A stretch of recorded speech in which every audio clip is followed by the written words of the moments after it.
नमस्कार, मैं हूं दिशा और सरल दिशा में सबका बहुत बहुत स्वागत है। आज हम मिलकर भारत के इतिहास के एक ऐसे चैप्टर को समझने वाले हैं जो बहुत ही ज्यादा जरूरी है। अच्छा, सच सच बताइएगा, क्या भारत में राष्ट्रवाद वाला चैप्टर थोड़ा मुश्किल लगता है? इतने सारे आंदोलन, इतनी तारीखें, इतने नाम, सब कंफ्यूजिंग हो जाता है ना? परेशान मत होइए, ज्यादातर लोगों को ऐसा ही लगता है। पर अब फिक्र की कोई बात नहीं। मैं दिशा यहाँ सरल दिशा में इसी काम के लिए हूँ कि हम सब मिलकर इस चैप्टर को एकदम मक्खन की तरह आसान बना देंगे। तो तैयार है? चलिए शुरू करते हैं भारत में राष्ट्रवाद की कहानी। तो हमारी कहानी की शुरुआत होती है महात्मा गांधी के भारत वापस आने से और उनके एक सबसे शक्तिशाली हथियार से, जिसका नाम था सत्याग्रह। और यकीन मानिए, ये सिर्फ एक आइडिया नहीं था, ये वो चिंगारी थी जिसने पूरे देश में आज़ादी की लड़ाई को एक बिल्कुल नई दिशा दे दी। तो सवाल ये है कि ये सत्याग्रह आखिर था क्या? देखिए, ये जन आंदोलन का एक बिल्कुल नया तरीका था जो गांधी जी साउथ अफ्रीका से अपने साथ लाए थे। इसका पूरा कॉन्सेप्ट दो चीजों पर टिका था: सत्य की शक्ति और अहिंसा। गांधी जी का मानना था कि अगर आपकी लड़ाई सच्चाई के लिए है तो आपको जुल्म करने वाले से लड़ने के लिए ताकत की जरूरत नहीं है, आप बिना हाथ उठाए भी जंग जीत सकते हैं। और भारत आते ही गांधी जी ने इस आइडिया को आजमाना शुरू कर दिया। 1917 में वो बिहार के चंपारण पहुंचे, वहां के किसानों के हक के लिए। उसी साल गुजरात के खेड़ा में जिन किसानों की फसल बर्बाद हो गई थी, उनके लिए सत्याग्रह किया। और फिर 1918 में अहमदाबाद के कॉटन मिल मजदूरों के साथ खड़े हुए। ये सिर्फ छोटी छोटी जीतें नहीं थी, इन सफलताओं ने पूरे देश को सत्याग्रह की ताकत दिखा दी और गांधी जी को एक बड़े राष्ट्रीय नेता के तौर पर सबके सामने खड़ा कर दिया। इन शुरुआती सफलताओं के बाद अब समय था पहले बड़े, पूरे देश में फैले आंदोलन का, जिसे हम असहयोग आंदोलन या नॉन कोऑपरेशन मूवमेंट कहते हैं। पर यह शुरू क्यों हुआ, इसकी वजह क्या थी, चलिए जानते हैं। तो इस इतने बड़े आंदोलन की चिंगारी कहाँ से भड़की? इसकी जड़ में था 1919 में पास हुआ एक बहुत ही विवादित कानून, रॉलेट एक्ट।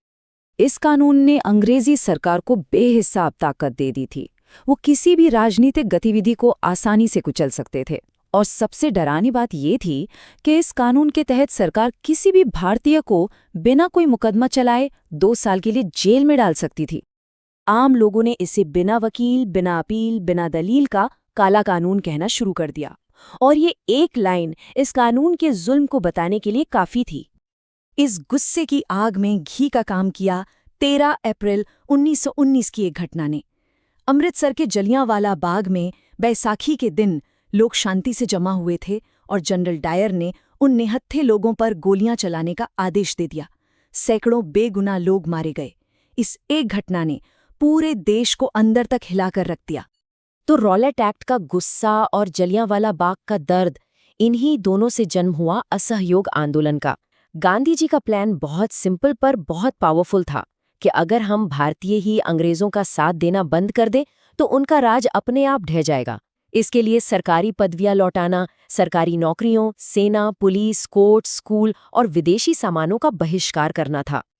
अब देखिए, आंदोलन तो एक ही था, लेकिन इसमें शामिल होने वाले हर ग्रुप की अपनी उम्मीदें थीं, अपने मतलब थे।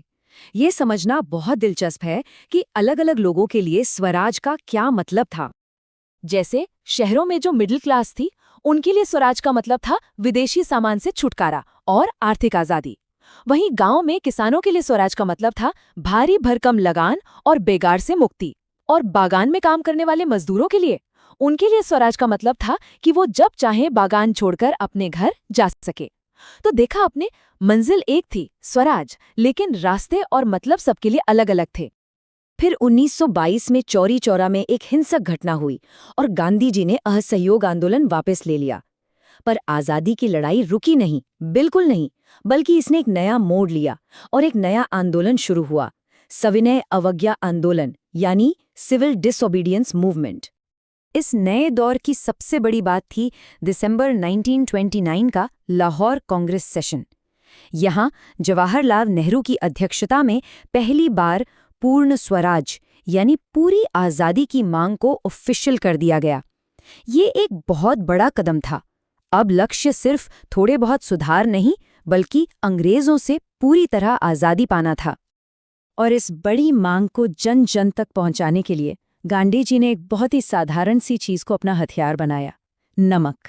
नमक जो हर गरीब अमीर की जरूरत थी और जिस पर अंग्रेजों ने टैक्स लगा रखा था। इसी अन्याय के खिलाफ उन्होंने साबरमती आश्रम से दांडी तक की 240 मील लंबी पैदल यात्रा शुरू की।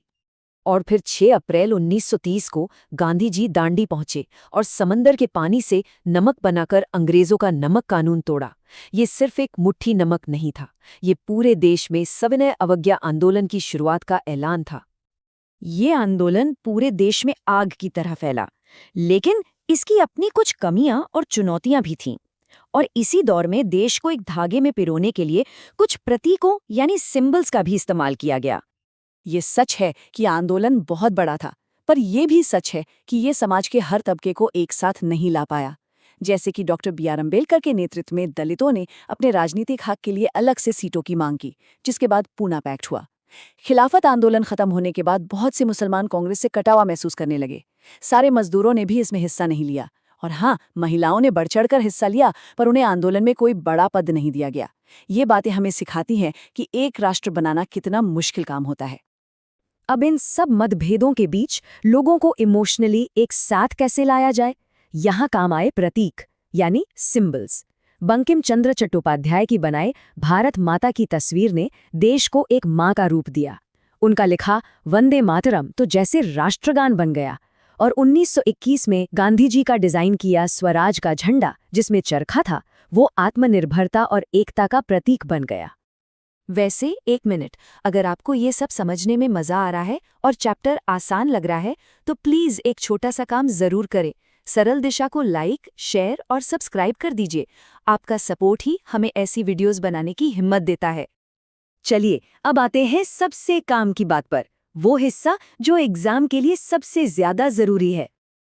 देखिए, ये वो टॉपिक्स हैं जिनसे CBSE पिछले 5 सालों से लगातार सवाल पूछ रहा है। सत्याग्रह का क्या मतलब है? असहयोग और सविनय अवज्ञा आंदोलन क्यों हुए और उनका क्या असर हुआ? अलग अलग लोगों के लिए स्वराज का क्या मतलब था? देश को एक करने में प्रतीकों का क्या रोल था? और सविनय अवज्ञा आंदोलन की क्या कमियां थीं? बस इन पॉइंट्स को अच्छे से तैयार कर लीजिए, अच्छे नंबर पक्के हैं।